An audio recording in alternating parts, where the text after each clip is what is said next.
Okay, YouTube.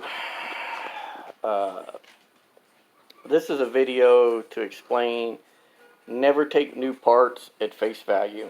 As a lot of you know, the 468 at the machine shop, I bought a set of Flotek heads. They're 315cc runner, 121cc chambered. They're set up for a hydraulic roller out of the box to 725 lift. My cam's 640 lift.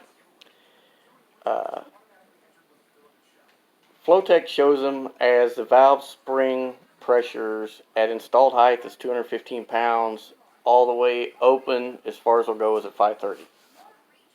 That's too much for a hydraulic roller. That's too much. It's quite a bit too much.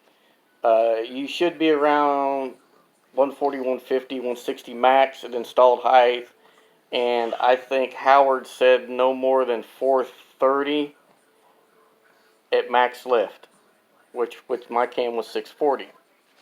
So we checked them. He took an intake and exhaust spring off. They're dual springs. They put them in the machine, and I was standing right there and watched him. I know that the intake or exhaust, whatever they were, the one spring he had in there at installed height was actually 253 pounds.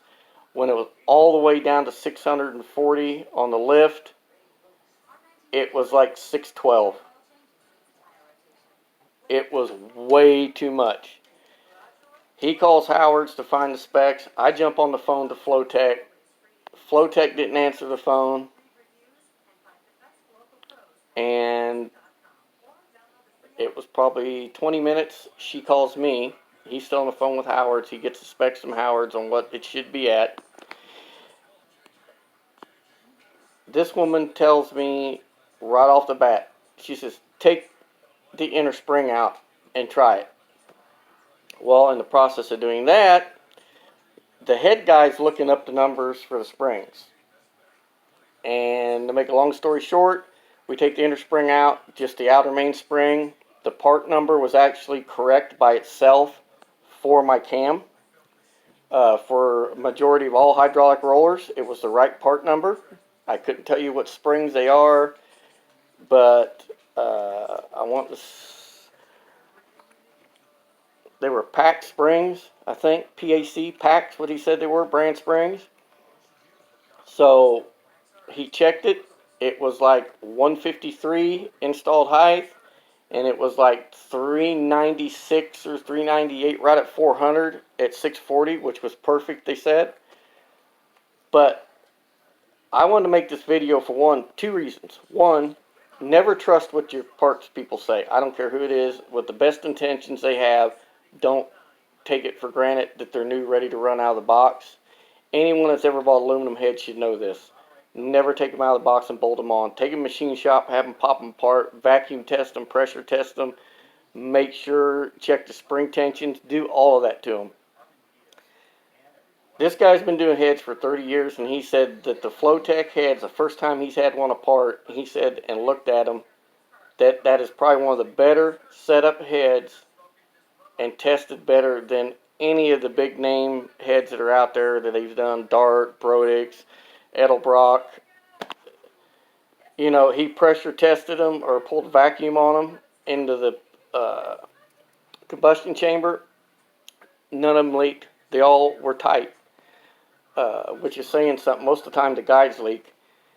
But very good, and I'm not big on head work and everything, but I noticed they did some kind of design all the way up the shaft of the valve that was etched into it and polished out.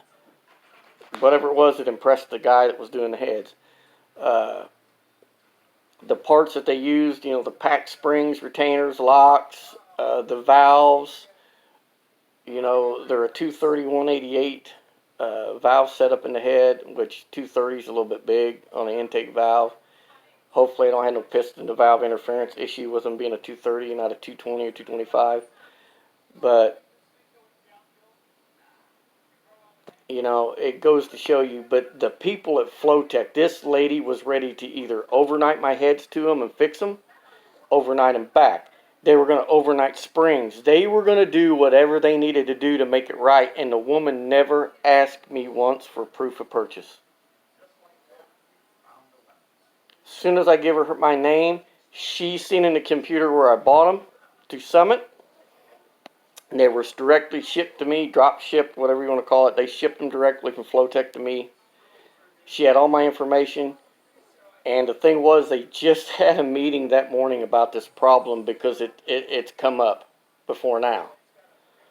And I said, I said 215, 530 is way too much seat pressure. It's too much valve spring pressure anyway. So they're going to fix the issue with the heads that are coming out. But if you have a Flotek head, you might want to check your spring pressures. Call them and let them fix the problem for you, whether it's small block, big block, Ford, Chevy, Dodge, whatever they're on. Because, that'll destroy a set of lifters in a very short period of time, too much pressure on them. It'll just tear the plungers up in a hydraulic lifter.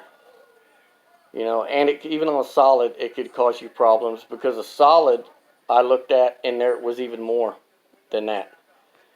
And then you look, it's supposed to be 215, 530, and it's actually like 253 to 612. That's a lot of spring pressure.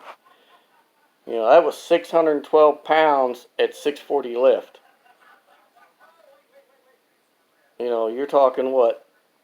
60, 70 pounds over what they said it was. So, always check your parts. Don't take for granted because it's new, it's right, it's perfect. Anybody that's bought new parts from any parts vendor for your basic, everyday, average, daily driver ought to know that rule. But especially when it comes to heads, don't.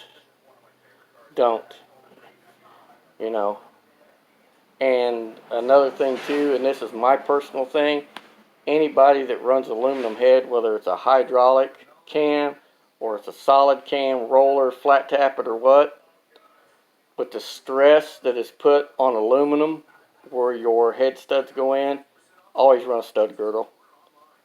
A couple $100, just cheap insurance.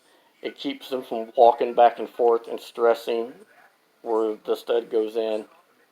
So, anyway, I just thought I'd throw that out there that, Flotek, they had an issue, but they were going to do everything and anything to fix the issue.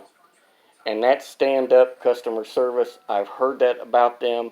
That's why another reason why I bought their heads. Not only that, just the craftsmanship in these heads is very, very good. So, kudos to Flotek. You guys are awesome. Take care. Keep an eye on your new parts. Later.